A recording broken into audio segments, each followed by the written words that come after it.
Oh boy, guys, we have a lot to break down in this video. We have a massive week coming up for the stock market. It's going to be a big one. The Federal Reserve meeting for September is kicking off on the 20th to the 21st. And if you guys didn't know, we're most likely going to get a 75 basis point hike at that meeting. And in this video, we got to break down some stocks because a lot of companies are reporting earnings this week. So there's a lot to go over. If you all find value, hit that like button, subscribe. Cheers. As always, I'm drinking on some nice, I think this is a double espresso, guys. We're doing it big this morning. Well, I guess it's not even morning. It's about 1 p.m. when I'm filming. I don't even know where my head's at, guys. But overall, we got to break this down quickly so then I could go watch some football and enjoy my Sunday. I hope you guys are doing well out there. As always, hit that like button, subscribe, and make sure to get your 15 stocks for Moo with a $100 deposit. Each of those could be up to $2,000 as I'm choking on my freaking words here, guys. And you could also get 12 stocks from Webull with any amount deposited. All of those are linked down below. And let's just get right into the video. So check it out. You all know the stock market has not been doing well at all recently. I mean, last week was just a complete utter disaster. We had SPY go from about 415 to about 387 in just a couple of days. It lost about 7%. Triple Q went to about, where was it, 285 at the low. It was just at 315 pretty much, so it went down 9% a couple of days. So you all know at this point the markets have been a disaster, and that came after we got the August CPI data, which came a little bit higher than expected. I think it was supposed to be flat for the month. Excuse me, guys. And it came up about 0.1%, so a little bit higher than expected. And that completely crushed the markets because the markets were clearly not pricing that in. And now this week, we have on the 20th and 21st, again, we have that two-day Federal Reserve meeting, and we're going to have the press conference on the second day with the Q&A. You guys know how that goes with Jerome Powell. That's going to be massive. I mean, who knows what he's going to say to try and tame these markets? Is he going to be hawkish? Is he going to try and play it a bit dovish this time around? How is he going to address inflation? There's a lot of questions, millions of questions right now about this. And this is on, again, Tuesday, Wednesday, with the press conference being, I think, 2:30 p.m. on Wednesday. Make sure to subscribe because we're going to be talking all about that here on the channel, and you're going to want to see those videos, guys. So make sure you all subscribe. So at this point, the markets are completely spooked. I mean, completely spooked heading into this, and after that, heading into this meeting, and after that inflation reading. And on top of that, one thing worth mentioning is we did have a little bit of a rally. I think I mentioned this in my previous video, maybe on Friday or for whatever video that was. We did have a bit of a rally on Friday, a little bit on Triple Q, but at the end of the day, guys, that was just a relief rally heading into the close. And it went up after the bell as well. I think this is up about $1, a little bit over $1, whereas SPY is up, I think, $2 after the bell, or it was up about $2 after the bell. Either way, it was a relief rally. That's all this is. Overall, you got to realize we're heading into this week being dominated by the bears. That's just the reality of the matter. The markets are still heavily in the bears' favor, and there's still a lot of uncertainty. I think we'll get more certainty on Wednesday, and heading into Thursday, we'll get more direction and certainty in the markets. But Monday, Tuesday, it's going to be a freaking free-for-all, guys, especially on Wednesday heading into that meeting. I think it's going to be a volatile week. That's just what I personally think. You guys better get ready for that. That's what I'm thinking. So what do you think? Let me know your thoughts in the comments down below. It's going to be one of those weeks, guys. And we have 10 stocks to talk about. We have a lot of earnings coming up. We have Costco. We have FedEx, which you guys, you guys saw the news last week from FedEx that they're pretty much saying, look, these earnings coming up, they're not going to be good. We think we're seeing a global recession coming up. We're seeing weekly volume declining ever since Investor Day back in June. This is what the CEO is saying with Jim Cramer on CNBC. That completely spooked that stock. So we're going to break down a couple of stocks in this video, and let's just do it. Let's just get into it. Let's not waste any time because, again, it's about 1 p.m. Football starting in about 15, 20 minutes. I wanted to bang this video out so I could watch a game or two and enjoy the Sunday. And again, hope you all are doing well out there, enjoying your Sunday, your weekend, doing whatever you guys like to do. It doesn't have to be football. I'm just saying what I'm doing. I'm going to go watch some football after this, guys. But overall, look, Costco, we got to watch it this week. Costco is one that's right around $500 a share right now, and you guys can see it is clearly being dominated by the bears. I mean, we've talked about this stock time and time again, right? It peaked at about $612 back in April, about 5 months ago, $612. Then it completely cratered. Do you guys remember that? I mean, this was a bloodbath from the middle of April to where the markets got bloody, in May-ish, June. If you guys look here, SPY at that point was not doing well. Let's just put it that way. Not doing well at all. Costco, I think that's when Walmart was issuing warnings, or one of those companies that, or maybe it was Target, and this stock completely got caught up and just got destroyed. From 612 to 400, then it rallied again to 560. That was just a couple of weeks ago, and you guys can see clearly lower highs being made overall. We have head and shoulders here played out completely. We have a death cross. We took the lows out from a couple of weeks ago, just last week. This is not looking good at all for the bulls. I mean, just not good at all. But if you are a long-term investor, you're looking at Costco, you're like, hey, I want to buy Costco. You want the stock to go down, so you're cheering. And I'm not saying now's the time to buy it because it's going down. All I'm saying is when stocks go down, valuations come down, it becomes a better deal if you're looking long-term. But actually, personally, I think Costco, even though it's come down, it's still expensive. I made a video yesterday going over a couple of stocks that were that I believe are still overvalued. Some of those were Nike, Visa, Shopify. I didn't mention these two, but they were on the list, and I'll mention them now. Johnson & Johnson, Procter & Gamble. Some of these defensive stocks have become very expensive right now, in my opinion. I'd throw Costco on that list as well, personally.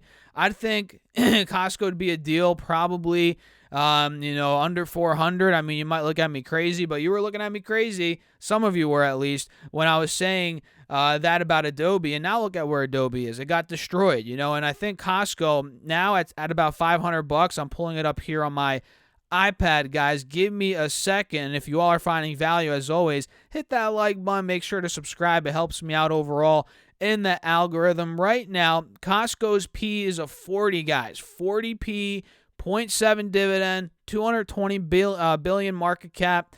And honestly, that's a little bit hot for me. 40P is a little bit hot for Costco. If that were to somehow get into the 20s, which is possible, I think, if this were to come down under 400 into the 300s, low 300s, that's where I'm going to be buying Costco. But until then, I'm watching it. Let's see what the earnings look like. They're looking to do, projected here, these are estimates, $4.16 EPS on revenue of $72.06 billion. They're doing a lot of revenue, guys, and that revenue would be up 15% year over year. So no doubt Costco, the reason why it always trades at a value, it's because it's such a good freaking company, guys. It's such a good company. It could weather the storm through recessions. It does well pretty much in any environment. The customers are loyal. The moat is fantastic. This company, it rarely goes on sale. Literally, it's rare for this to be on sale. I think one of the famous investors, is it Warren Buffett or Charlie Munger? One of them owns Costco. The other one's against it, if I remember correctly. I forget exactly. Or one of them was like, I forget if it's Buffett or Munger. One of them's like, oh, it's too expensive to own it. But, sometimes you got to pay a premium. But for me, this premium is a little too premium, if that makes any sense. So I agree. Sometimes for a business, you got to pay a premium to own it because it rarely ever gets on sale and it's such a good company. But for me, I think Costco might come down a little bit more. Again, I think 400 is coming. If it comes under 400, I will be a buyer of this company. We shall see. We shall see. And I'd love to know your thoughts, as always, in the comments about that. So the next one is FedEx, which, like I said, guys, we got a warning from that CEO. I forget his name, Raj. I can't pronounce this guy's last name. Forget it. I'm not even going to try and do it here on the camera, guys. But yeah, they were on. He was on CNBC, and he was going over how he thinks there's a global recession coming up. FedEx's business is struggling, which is obviously a huge component to the overall economy, or it gives us a glimpse at how consumers are really reacting, or, how much volume is moving, in terms of shipping across the United States or whatever, the world, whatever. and they're not doing well. Like I said earlier, and I mentioned this in a video last week, their weekly volumes have been shrinking literally every single week since June. So they're going through it. UPS, I think, went down as well. Let me pull that up. Yeah, UPS was doing pretty well, at least the chart was. It was looking pretty decent here, but we actually called that head and shoulders out. Look at that. We actually had that outlined about a week or two ago. I haven't touched this chart since last time we talked about it, I guess. Yeah, I mean, look at that. So that played out completely, literally to a T. And at this point, UPS, it might take that low out. I actually have a feeling, well, we'll see in a couple of weeks if I'm right, but I think 165, 170, it might break on UPS, and this thing might be going lower. That's just the way I'm seeing it right now based on the chart, guys. So, yeah, FedEx, UPS, they are going through it right now, and FedEx reports earnings this week, guys. They report earnings, I think, on what day is this? I didn't even mention the day for Costco. I'll go back to that. On the 22nd, they report, which is on, well, what day is that? That's on Friday, right? No, that's Thursday. Thursday is the 22nd. So that's when FedEx is reporting, and Costco's reporting. Let's go back here and see what day that is. The same day. So they're both on Thursday, and they're both after the bell. Yeah, Costco's after the bell. Let's see here. FedEx is after the bell. Yep. So FedEx is looking to do EPS of $5.14 on revenue of $23.58 billion, which would be up about 7.6% year over year. So even though they're struggling, hey, the projected revenue has them up 7.6%. But I'm not sure if that's going to hit. Honestly, I don't know if that's including the warning from the CEO a couple of days ago. That estimate I just gave, 23.58. It's probably not. It's probably going to come lower than that. But we shall see, guys. We shall see. Overall, I am not touching this stock with a 10-foot pole. Let's just put it that way. Let's see, actually, fundamentally now, where is FedEx looking at or trading at? Quickly, just brief metrics. Give me a second here, guys. I'm going to pull it up. So FedEx right now is a $41 billion market cap. The dividend's approaching 3%. So if you're a dividend investor, you're looking at this, you're probably starting to lick your chops. If you have a little bit more of a risk tolerance, you're probably like, okay, with a P ratio at about an 11, and I don't think this is a value trap per se. I mean, I could be wrong. I got to look deeper into it, to be honest, but I think FedEx is still a strong company. I mean, if you have a higher higher risk tolerance, now might be your chance. I'm not telling you what to do, but it might be time for you to do more due diligence. Let's just put it that way. Again, 3% dividend. Market cap has come down a lot. P's an 11 for the trailing 12 months, which is, it's got to be historically low. I got to double check on that. But overall, the chart, look at this chart, guys. This looks pretty healthy. The chart looks pretty dang healthy. This is the overall chart. If you look at FedEx on the 4-hour chart, you're going to be like, this looks like a freaking disaster, which it does. But then if you peel the layers a little bit, you're like, oh, all time, it's still holding a nice uptrend. In fact, it's well above the March lows from a couple years or 2 years ago during COVID, right? Well above those lows. If you all remember, if I pull the 3-year chart, FedEx was at 88 freaking bucks, guys. 88 bucks. Now, granted, that was a very interesting time period. That is probably a little bit, extremely oversold, I'd say. That's a little bit too panicky. I don't even know how to, I sound like a moron right now. But that price, I don't know if we'll see that price again unless we get a complete global collapse, which I don't want that to happen. But who knows? It might happen. I don't know. But at this point, we're still double where we were at the COVID lows pretty much. So you guys got to realize the stock's still up on a 2-year basis. I mean, it's still up pretty well, pretty decently.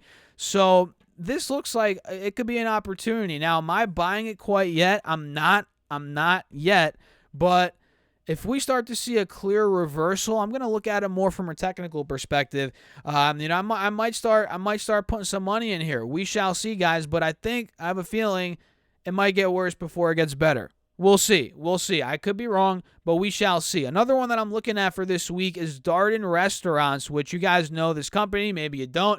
They own a lot of restaurants that you and myself that we like a lot. Some of these include Olive Garden. What are the other ones? Yard House, Capitol Grill. There's a bunch. I can't name them all here. Do they own I forget. Seasons 52, maybe? I got to double check on that one. But yeah, they own a lot of restaurants. So they're reporting this week. Average EPS estimate is $1.56. Average revenue is $2.47 billion. So they're reporting on, let me double check the date here, guys, on the 22nd. So it seems like all these companies are on the 22nd.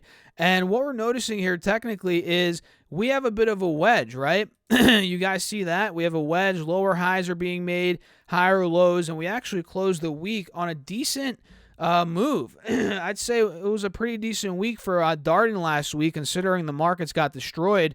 It closed above both moving averages. So if we start seeing a pop above, I'd say 135-ish on Darden restaurants here. I'll set my alert there right now. Mark is out. We're above 135. If we start getting out of there, guys, there's going to be some upside. But I'm going to wait till those earnings come out. I'm not going to rush it. I'm going to wait until earnings. And with that being said, let me get some coffee, guys. Hold up.